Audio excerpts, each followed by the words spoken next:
Sa nakaraang video ay napag-usapan nga natin ang ilan sa mga malalaking guards ng Gilas na sa tingin ko ay kayang tumapat sa mga malalaking katunggali at gwardya ng ibang koponan, gaya ng China, Australia at New Zealand. At dito sa bidyong ito ay atin namang pag-usapan ang ilan sa mga Gilas players na nasa 3 at 4 positions at sa tingin ko ay magbibigay ng malaking impact sa ating koponan pagdating sa mga international games. Yan ay pagkatapos mong pindutin ang like at ang subscribe button. Kaya't pasok!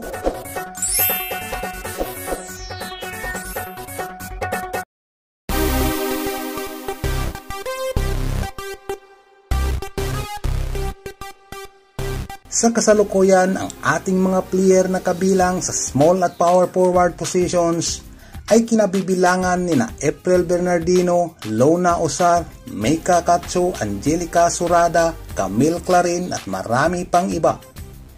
Ang ilan sa mga nabanggit ko ay hindi natin problema pagdating sa kanilang mga posisyon dahil ang mga yan ay subok na at marami nang napatunayan pagdating sa ating koponan. Hindi natin sila kailangang problemahin at pagtalunan mga boss. Magdadagdag lang tayo ng ilan sa mga player na pwedeng pumalit o humalili sa kanilang posisyon pagdating ng araw. Hindi natin alam, maaring may commitment ang ilan sa kanila at hindi available para sa kupunan. Mabuti nang meron tayong mga naka-reserve at nakaabang lang ng tawag mula sa ating pamunuan.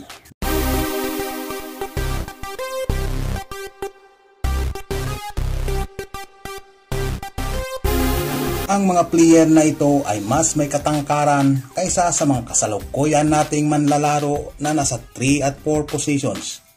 At ang mga player ding ito ay minsan nang nirepresenta ang ating bansa sa mga FIBA tournaments. Sa tingin ko, hinog na mga ito para sa ating seniors team. Unang player na sa tingin ko na swak sa forward position ay si Sydney Jane Hine. 19 years old at may tangkad na 6 flat. Siya ay isang Pilipino-American at una nitong nirepresenta ang ating bansa noong 2022 FIBA Under-18 Women's Asian Championship sa Division B. Maaasahan ito sa opensa at depensa mga boss. At bukod dyan, maganda din ang shooting nito from 3-point area.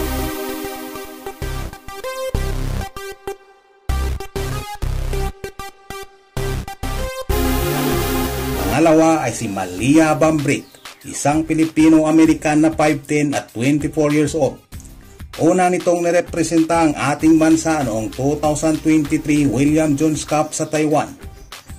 Ang kinaganda dito kay Malia Bambrick mga boss, isa itong athletic player na kayang-kaya ang 1, 2, 3 positions. May dribbling skills. Dahil starting guard nga ito noon sa kanyang ball club sa NCAA Division 1. Maasahan din sa opensa at depensa.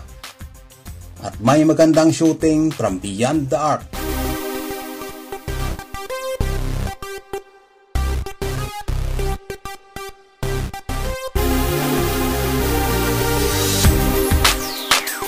Pangatlo mga boss ay si Alicia Riley Palma, isang Pilipino-Canadian na 17 years old at may tangkad na 6'1".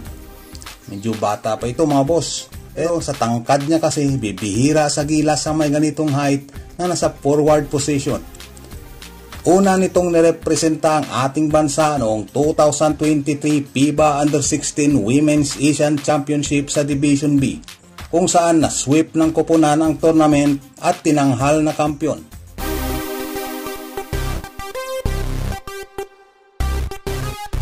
Pang-apat mga boss ay si Ariel Star Dilao, isang Filipino-American na 18 years old at may tangkad na 5'10".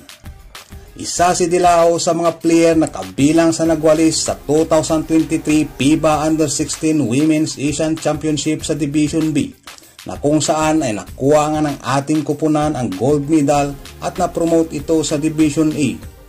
Isa din siya sa mga player ng Gilas na naimbitahan sa 2024 Basketball Without Border Asia Women.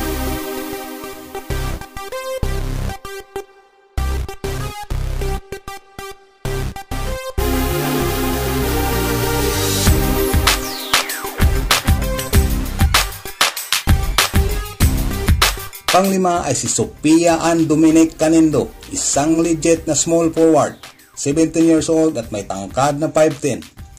Una nitong nirepresenta ang ating bansa noong 2023 FIBA Under-16 Women's Asian Championship sa Division B at sinundan nito noong 2024 FIBA Under-18 Women's Asian Championship sa Division B din, na kung saan parehong na-sweep ng ating kupunan ang dalawang tournament. Nakuha ang gold medal at na-promote sa mas mataas na division.